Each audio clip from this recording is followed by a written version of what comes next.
Right guys, welcome back to the channel, welcome back to another video. In this one I'm just going to be running through how many spacers you require on either your Sram or Shimano mountain bike bottom brackets. That's BSA bottom brackets. So let's go ahead, let's take a look.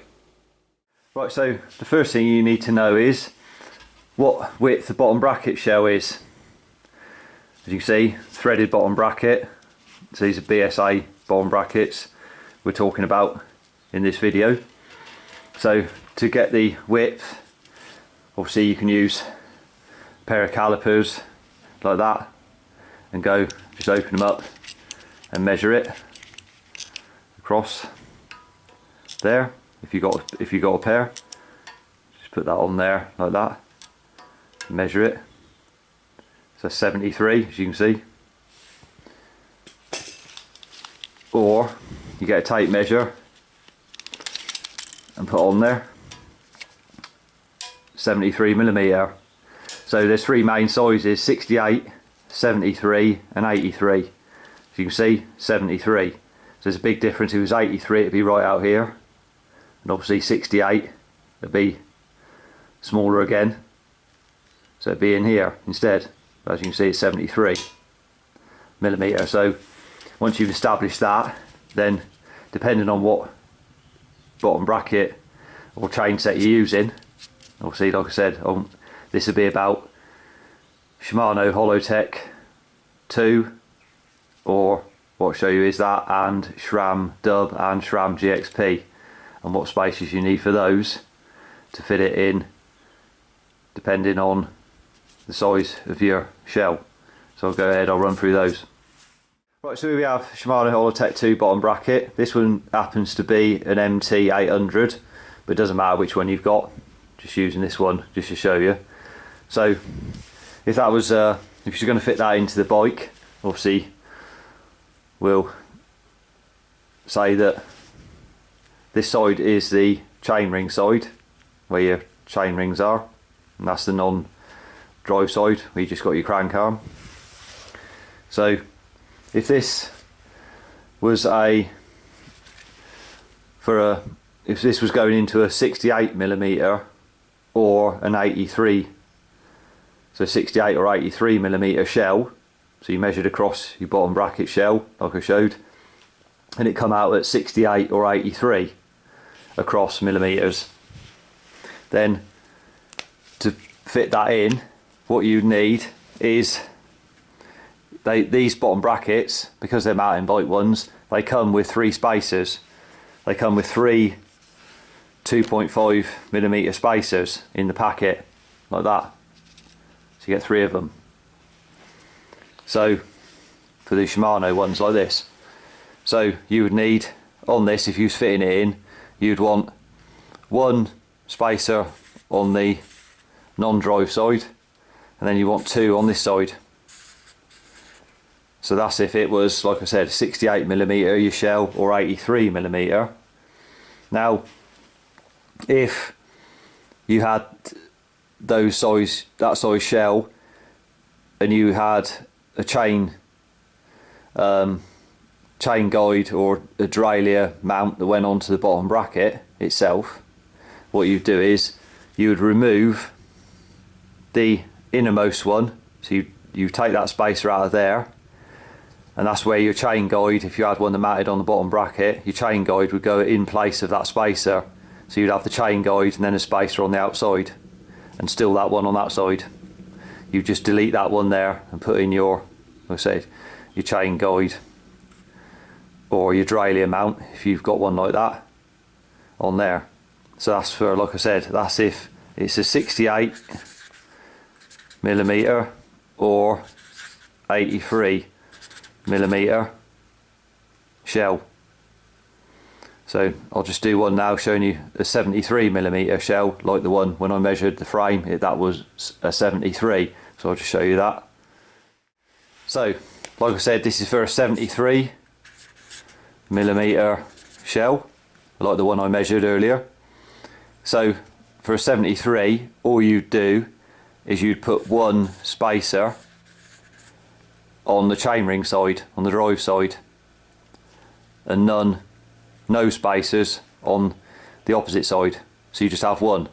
So obviously if you was, like I said, if you had a bottom bracket or a derailleur mounted on that come off the bottom bracket or a chain guide, then you would just remove that out of the equation and put in your chain guide in place of that spacer, so you wouldn't need the spacer at all in there. So you only need one for a 73mm. So we have a Sram GXP bottom bracket. So if this was going into a 73mm shell across, then you don't require any spacers, so no spacers on either side of that. So if this was going into a 68mm shell, then you'd need one spacer on either side. So you just have one spacer this side and one spacer that side, and that would be for a 68mm bottom bracket shell with the GXP SRAM bottom bracket. So here we have a SRAM dub bottom bracket BSA. So being as it's SRAM dub, what this does, the axle goes through from the left hand side with your left hand side crank arm attached to it, goes through and then pokes out the right hand side, and then your chain ring on this side with your arm goes on to the axle this side on these. So just remember that.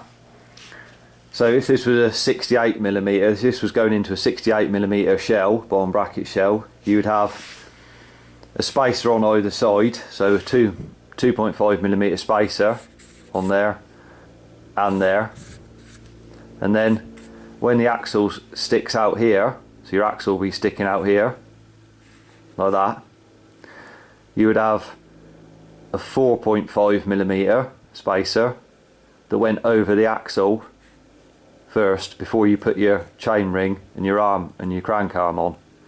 So you'd have a 4.5mm spacer that went over the axle, so you'd have 4.5mm spacer there that slid over the axle before you put your chain ring on with your arm on it. And that's for a 68mm shell.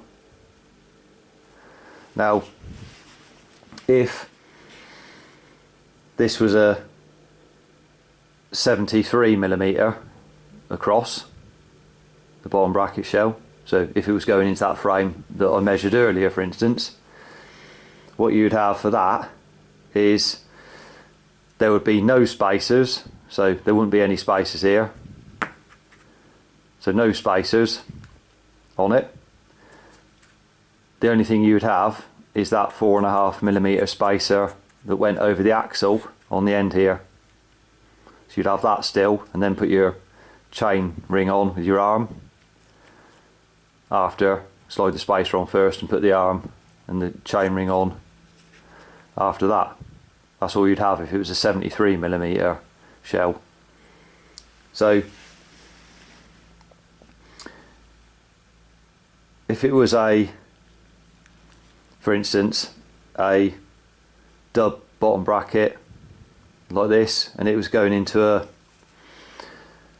a super boost, so that's 157 by 12 rear end for a super boost, what I'll do is I'll draw that for you as well so you can see that.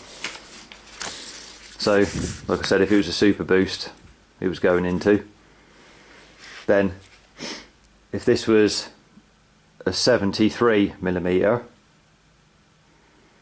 shell, it would have a 4.5mm spacer on the left hand side axle, so on the axle itself, and it would have a 9mm spacer on the right hand side axle, so on the axle itself as it goes through. So you'd have 4.5mm on the left and a 9mm on the right, obviously before you put your arm and your chain ring on. Now if you had like a super boost and it was being used with a chain device, on it, then you'd have a 2.5mm spacer on the right hand side bottom bracket. So here should have 2.5 there, and then a 4.5mm spacer on the left hand side axle, and then a 6.5mm spacer on the right hand side axle. So that's if you was using a chain device on there. So I hope you found the video helpful. If you did, remember to give it a thumbs up, subscribe to the channel for more cycle related content. Till next one, ride safe and I'll see you then.